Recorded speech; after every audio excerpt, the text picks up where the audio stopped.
Now Bortle's throwing on second down. And that is caught. Touchdown, Jacksonville. James O'Shaughnessy, 2 catches, 2 touchdowns here so far. And the Jaguars continue to roll. And man, Charles, talk about zinging something in there. Those gloves, they help with one-handed catches, the fun stuff. Any padding for a rocket like that? One would think so, but I'll guarantee you this. After that throw, his hands will hurt later. Not right now in the moment. He's just feeling good about catching it. Yeah, a little stinger, but a touchdown. Here's Matthew Slater to return it. And he'll take it back to about the 19-yard line. Now the Patriots offense, they work their way back out onto the field.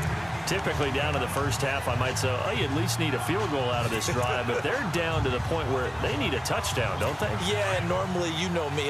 You've been around me for a while now, right? Unfortunately. I'm sorry about that. But normally, I'm the one preaching patience. Yeah. You know, take your time. First half, you still got a chance. I think they're out of patience. He's got a man complete. An excellent pickup of 34 yards. The last drive he threw the pick, but he's not shy. He's going downfield again there. And you can't be, because if you back off after throwing an interception, your whole game plan just goes right out the window, and it makes things easier for a defense. And Brady going to be intercepted a 3rd time. Picked off at the 23. And to the 40-yard line, that's where the return stops. You hear me laughing, partner, and I'm not laughing at the situation, but sometimes you just get yourself into a rut. It's hard to shake yourself out of it.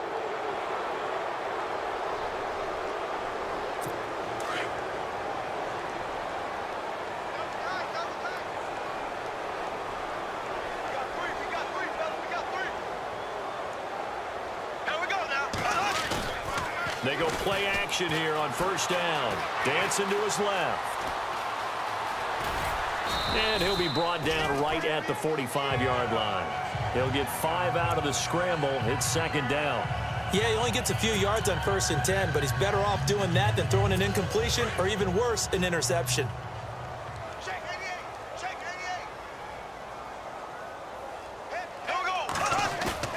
A fake to Fournette. Now it's Bortles to throw. Wide open receiver complete. Touchdown, Jaguars. Allen Hurns on his way to a monster game. 3 first-half touchdowns. And the Jaguars are pouring it on. So not only is that his 3rd touchdown, and now it's blocked. It's picked up, a live ball here, remember. But he doesn't get far. They're able to stop him. And after all that, the extra point attempt unsuccessful. I remember when they changed the rule, and there's a lot of consternation, especially coming from the kickers. Okay, how's this going to affect things, having to kick a longer one now? Much more of a field goal attempt, and the defensive guys saw it as an opportunity to get more block. That's exactly right. There's more effort now. Before, when it was snapped down near the goal line, you would basically see guys just stand there. Yeah, not anymore. Now, those guys are going after it because not only can they knock it away and change a little bit of momentum, and get 2 points. They can pick it up and take it back for 2 points. Trying to shake off the interception from the last drive. He'll look to throw. And his pass is intercepted for the 4th time today. Picked off by Barry Church. And he will take this all the way down to the 38-yard line. We haven't even escaped the first half, and he's already thrown 4 picks. And Brandon, back in the good old days, probably back before you were born, if your starter threw 4 in the first half, he might throw 8 or more for the game because they weren't going to pull him out. But nowadays, the patience level isn't quite there. He's going to have to make some real adjustments, or the backup may see some time. Bortles now on 1st down, eluding the pressure right. And they will score. It's a Jacksonville touchdown. Blake Bortles, 38 yards. And the Jaguars continue to roll. And maybe the defense got so caught up in him throwing the football, they forgot he can take off too. And you often hear about the quarterback being the unaccounted for guy as a runner. Well, even on a passing play, he's unaccounted for as a runner, and he turned it into a nice gain. A very nice run, and it turns into 6 points. Here's Lambeau out to kick this one away.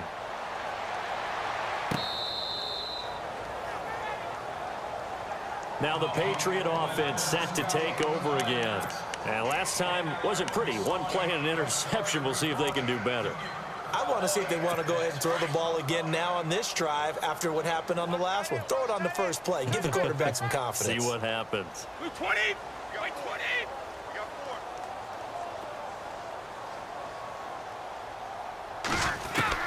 4. They go back to the air here after the INT on the last drive. And it's knocked away and incomplete. The wideout Chris Hogan, the intended receiver. And now it's second down. I know he wants to get his team back in the game, but a 50-50 ball right there that maybe was a little questionable. Yeah, he's pretty lucky to get that one back. I think that sometimes these quarterbacks play with a lot of confidence. And my goodness, another interception. Picked off around the 41. And they will set up shop at their own 41-yard line.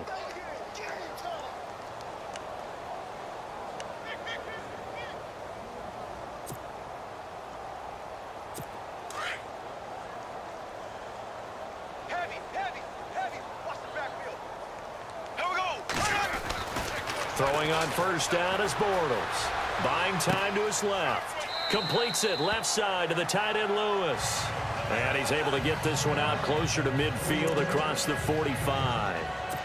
And that completion came out of the drag route, and defensively, I think they were in man, weren't they? Yeah, because when you're running that drag underneath, oftentimes the complementary routes are pushing the defense deeper to try and open up that space, and it's really difficult to stay with a guy. And I think the ball's out, but this will get out of bounds, so possession will stay the same. Nothing open downfield. He keeps it himself for 11 and a first down. Now, I have to admit, partner, that I've often thought that I don't like this rule, where the offensive player fumbles the ball, it goes out of bounds, and they get to keep it. That's just because you're a defensive guy. That's why you don't like it. Yeah, you're right. It is a slanted view. Is it thrown across his body, and it's intercepted. Devin McCourty picks it off. And I do believe this is going to wind up a safety. It is. It's a safety. How about that for a wacky play? Wow, what a disaster. You talk about a guy making a good play on the interception and then just trying to be too cute on the return. It almost felt like his own gyroscope really got out of whack, didn't it? Going backwards into your own end zone after such a great play. Totally disoriented and gave up 2 points for his team. Out comes the Jacksonville offense as they get set to take over here. In just about every special teams meeting, there's a discussion with the punter about his importance. Why? He can flip the field for your team defensively, move it deep into their own territory, or if you're backed up on offense, and he can hit a big punt and change field position and help his defense. In this case, though, field position got flipped by the return team. You can do it so many different ways on special teams. Hearns brings it in. And he goes down, but not before getting this inside the 25. A good pickup there, a 22. His big game continues. Already has the 3 touchdown grabs, tacking on some more yardage and a first down. And how precise has his route running been in this game? We just saw him get open yet again. And he's also made adjustments as the defense has tried to really stop him. He's got his man on the crossing route. A good pickup there, a 22. So in the second quarter, he's already up over 100 yards receiving now.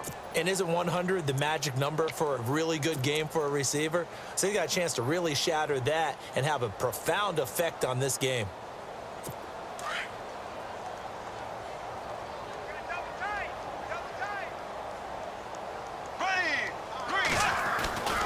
They'll try to punch it in with Fournette. And he'll take this into the end zone. Touchdown, Jacksonville. A great effort there. Taking it in. And the Jaguars are pouring it on. Heard a coach talk about those late-in-the-half scores, especially ones that give your team a pretty decent cushion. He said those could be the ones that can finish off a squad if you let them. Yeah, they've got the cushion. This half has been theirs. Here's Lambeau out to kick this one away.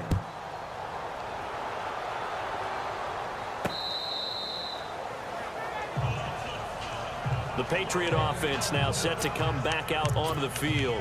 And what do you think goes on here in this situation? If you got the football, you're trailing, you're back in your own territory with just a little time. Do you try something? You're thinking about jump-starting your team, right? You just mentioned it. They're down. They're trying to get back into the game.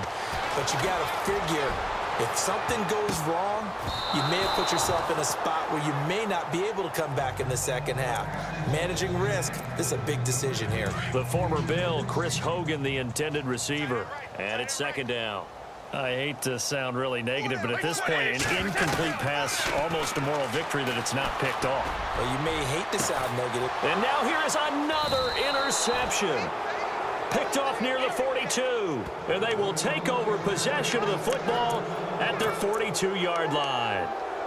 That late in the clock, second quarter, why not just run it a time or two and get it into the locker room? What you're saying makes absolutely perfect sense. Run it and get out of there. But I'm just wondering if the pressure of today's NFL and the high-powered offenses that you're facing may have forced them into saying, let's try and get some more points. He couldn't quite hold it. Got hit. Ball pops out. Incomplete. You get a tight end like this, and you know he's used to dishing out punishment, but here, he's one that has absorbed the contact, and as a result, unable to hold on to the football.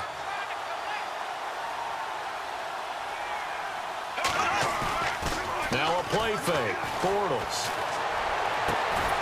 And he's got his favorite target yet again. It's complete. That one goes for 24 yards. Now a timeout taken.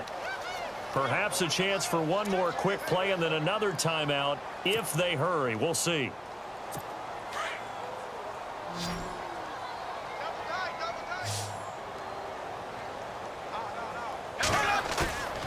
On play action, it's Bortles.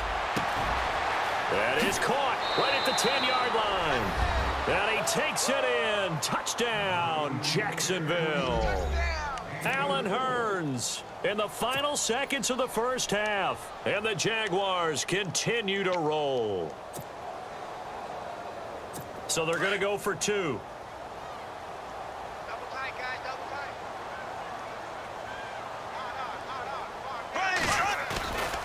They'll try and run it here. And he'll get blown up behind the line of scrimmage, back at the 6. So the defense gets the stop. I know it's situation to situation, but who has more pressure there, offense or defense, when they go for two? I truly believe it's the defense has more pressure because the offense has an entire playbook wide open from the 2-yard line. You can run it, you can throw it. So defensively, I think most teams are going to be aggressive and force the issue and try and bring pressure. And they'll be set up with good field position here as he gets this up over the 40-yard line.